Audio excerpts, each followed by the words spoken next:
On that eerie Halloween night, I found myself walking down a dimly lit street, my breath visible in the cold air.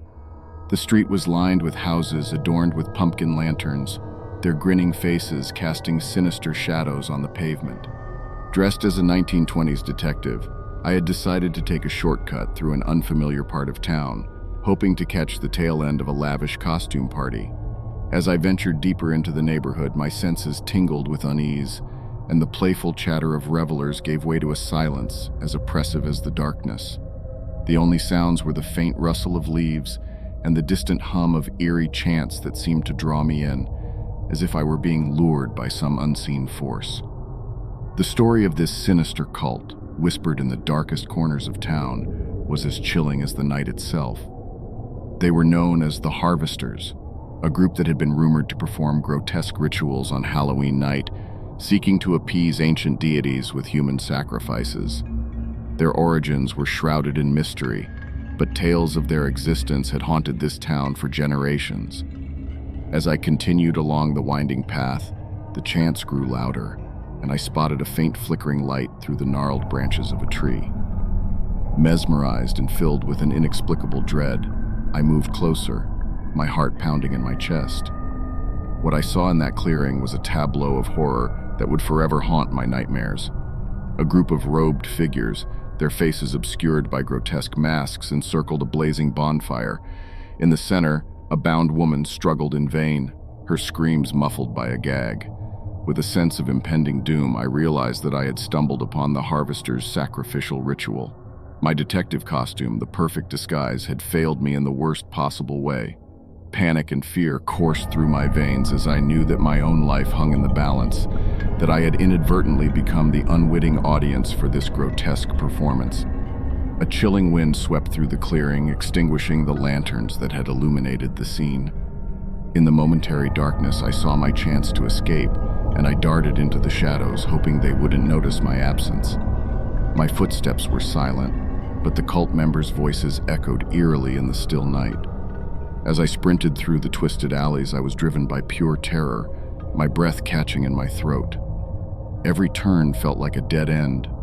Every rustle in the bushes seemed to be one of them closing in. It was a relentless pursuit that seemed to defy the laws of time and space. The outcome of that night's encounter was a narrow escape, a breathless return to the relative safety of the well-lit streets. The fear, however, would never leave me. The Harvesters had become a part of my Halloween folklore, a living nightmare that made every October 31st a night of dread and trembling. But the haunting memories of that Halloween encounter served as a reminder that there were real horrors lurking beneath the surface, and that the line between the supernatural and the terrifyingly real was a thin one, ready to be crossed at any moment.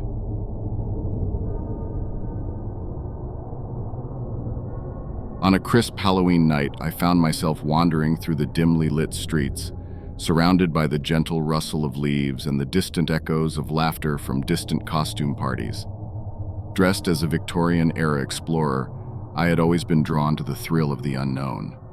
My fascination with the unexplained led me to seek out stories of eerie encounters on this haunted night, a night where folklore and reality often collided.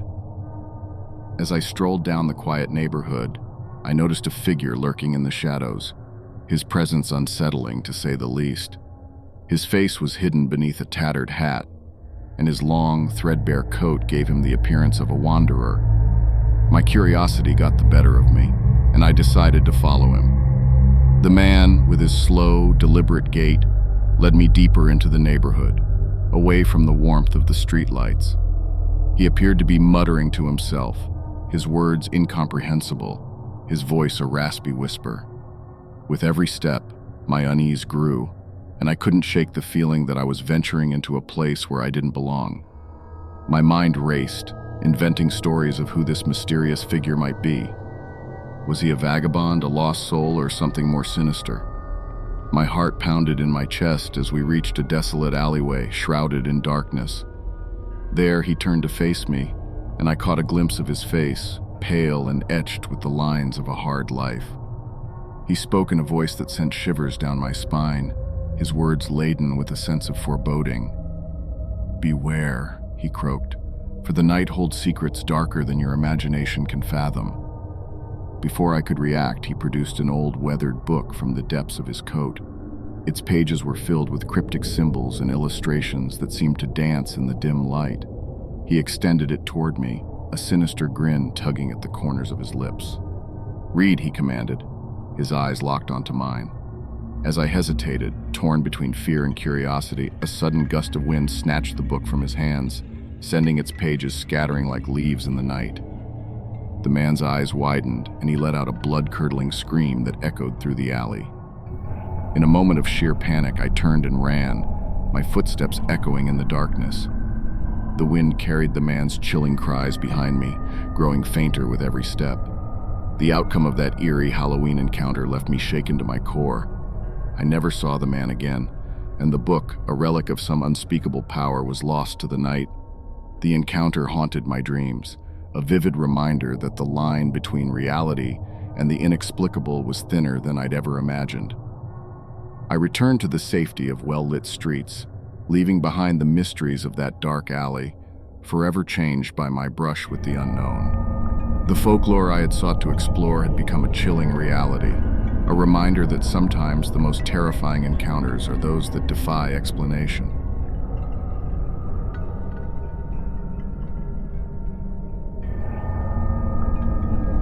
On a cold Halloween night, I found myself drawn to the ominous silhouette of an abandoned church, its looming spires casting eerie shadows on the desolate street. Dressed in a vintage explorer's costume, my love for urban exploration had led me here, eager to uncover the secrets that lay within the decaying structure. My fascination with abandoned places had often taken me to forgotten corners of the city, but little did I know that this night's encounter would lead me down a path of sheer terror. As I pushed open the creaking doors, the smell of dampness and decay greeted me. The interior of the church was a haunting mix of broken pews and shattered stained glass. Moonlight filtered through the jagged windows, casting ethereal patterns on the walls. The air was thick with an unsettling silence, interrupted only by the sound of my echoing footsteps. My heart quickened as I ventured deeper into the darkness, the eerie beauty of the place juxtaposed with a gnawing sense of unease. I had heard rumors of this forsaken church, whispers of rituals and unspeakable deeds that had occurred within its unhallowed walls. Despite my rational nature, the stories had always left a shiver down my spine, and I had set out to investigate the truth for myself. With every step, I felt like an intruder in a realm not meant for the living. As I entered the nave, I noticed a flickering light emanating from a side chamber. My curiosity got the better of me, and I followed the spectral glow. There, in the dimly lit chamber, I encountered a man who seemed to be in the throes of madness. His eyes were wide, wild, and unfocused. His hair was disheveled, and his clothes were tattered, as though he had spent years within the confines of this forsaken place. He muttered incoherently, a disjointed symphony of words and phrases that sent a chill down my spine. It was clear that he had been living in this church, isolated from the world, his sanity eroded by the relentless solitude. The only source of light was a flickering candle, casting eerie shadows on the walls, revealing cryptic symbols etched in crimson on the stone floor. "Join me," he rasped, his voice a haunting whisper. "Join me in the dance of the forsaken, for the night is our canvas, and the darkness our music." The man's words sent a surge of fear through my veins, and I took a step back, my heart pounding. It was clear that he was not merely a vagabond or a lost soul. He was something far more sinister, a man consumed by a madness that defied comprehension. As I backed away, the man's demeanor changed. His wild eyes narrowed, and a sinister grin curled on his lips. With startling speed, he lunged at me, and I barely had time to react. We grappled in the dimly lit chamber, our breaths labored and our bodies locked in a desperate struggle. The outcome of our terrifying encounter was uncertain until I managed to break free, leaving the madman behind as I sprinted out of the abandoned church, my heart thundering. I didn't look back, and the church's darkness swallowed me whole as I emerged into the cold, open night. That Halloween night, I left the forsaken church behind, forever haunted by the memory of the psychotic man within. The tales of rituals and darkness had proven true, and I had come face to face with a living nightmare. The encounter served as a stark reminder that sometimes the most terrifying horrors are born not from malevolence, but from the twisted depths of the human mind. I returned to the world of the living, forever changed by the eerie dance of the forsaken I had stumbled upon that night.